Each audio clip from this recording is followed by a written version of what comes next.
Hello, I'm Ethel in BOYBANTING, and for today's video I will be discussing over conformity bias.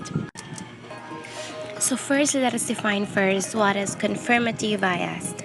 Conformity bias refers to our tendency to take cost for proper behavior in most contexts from the actions of others rather than exercise our own independent judgment. So why and when do we to conform? So like for example, when you go to unfamiliar religious ceremony with your friends, you are nervous so you look around what others are doing. If you see them take their shoes off, you will do the same. If you see them stand, sit, or kneel, you will probably follow along. This is small will be these actions because first, it is certain about what your current behavior is, and second, we want to fulfill it. So these are the examples of informational and normative influences. Information influence. In situations when you are unsure of the correct response, you often look to others who are better informed and more knowledgeable and use their lives as guides for own behavior.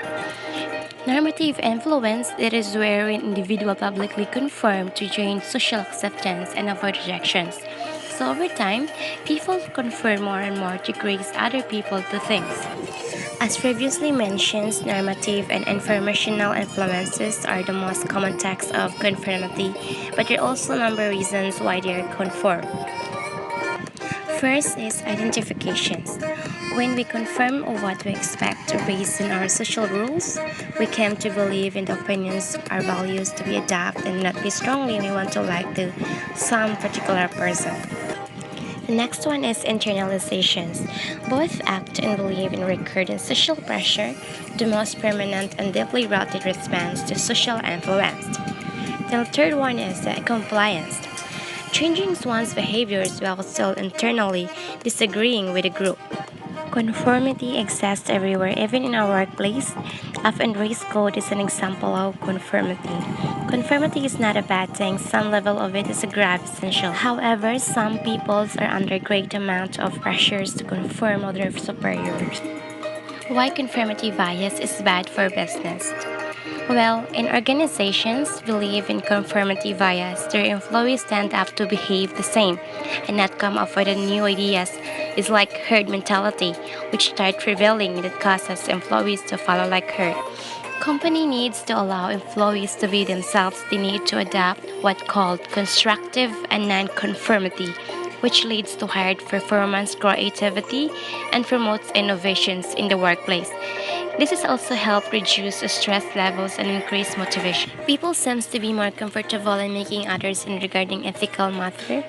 As psychology Dan Ariel notes that cheating is contagious. When we see others succeed with cheating, it makes us more likely to cheat as well. Conformity bias can cause people to simply follow the herd rather than to use their own independent ethical judgment.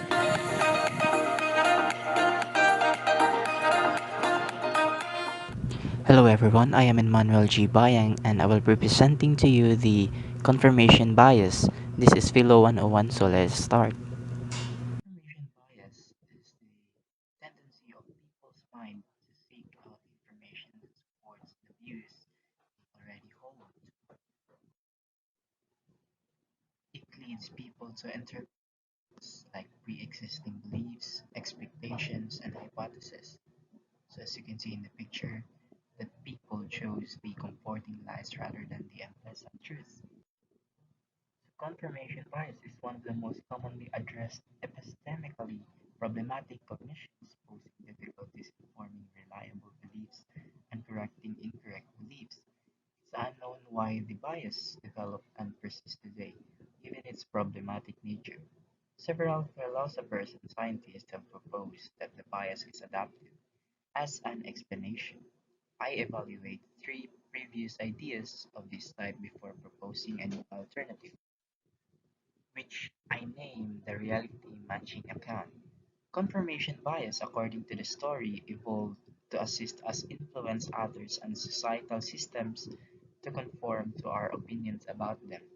This can have major developmental and epistemic benefits for both ourselves and others, ensuring that we do not grow epistemically isolated over time. These are the examples of confirmation bias. First is not seeking out objective facts and just supporting their opinion. Next is interpreting information to support your existing belief. Next is only remembering details that uphold your beliefs. And lastly, ignoring information that challenges your beliefs. So this is the example of confirmation bias where you will encounter the scenario. Is so this is the diagram that shows confirmation bias. There is a facts and evidence on the left side, and in the right side is our beliefs. And in the center, where both are combined, will be the evidence we believe. And then on the left side is the evidence we ignore.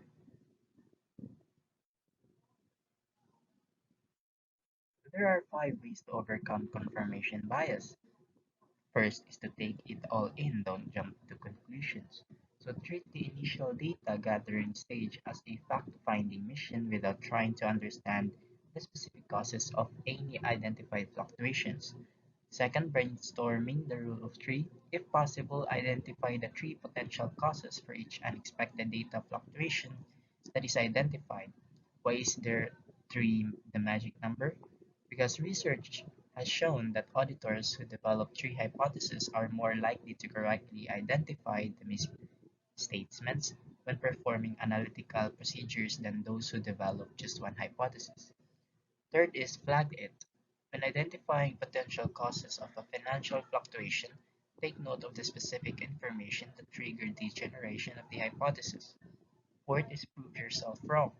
Once an initial set of hypotheses has been developed, the natural course of action is seek out evidence that confirms this explanation. And lastly, circle back. After identifying your initial hypothesis, the next step is to investigate the data further to determine which is the actual cause of the data. So, overall, the confirmation bias can easily lead us to reach inaccurate and even unethical conclusions. It's essential to recognize our vulnerability to confirmation bias and actively guard against it by being open to evidence that is not consistent with our beliefs and theories. So that is all. Thank you.